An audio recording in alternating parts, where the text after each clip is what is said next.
Hey guys, want faster load times and better security? Activating Cloudflare on Hostinger or GoDaddy can boost your website's performance. In this video, I will show you step by step how to enable Cloudflare on both platforms. So, start by logging into your hosting provider's dashboard. It could be GoDaddy or Hostinger.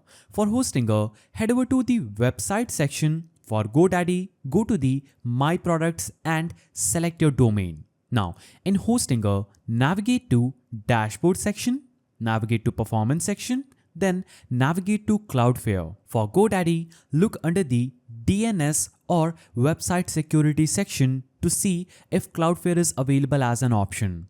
Now, on Hostinger, click the Activate button to enable Cloudflare CDN for your domain. On GoDaddy, you may be redirected to set up Cloudflare through their partner servers, or you might need to manually set it up via cloudflare.com. Now, for some GoDaddy setups, you may need to manually replace your domain's name server with those provided by Cloudflare. Hostinger usually updates name servers for you automatically. Now, once Cloudflare is active, you can adjust settings like caching, SSL, and firewall directly from your Hostinger dashboard or your Cloudflare account.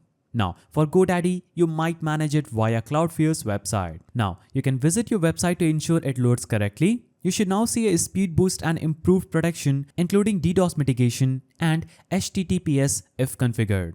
So use the analytics tool in Cloudflare to track bandwidth savings and thread blocks and site performance improvements over time. If you found this guide helpful, please don't forget to give it a thumbs up, and thanks for watching.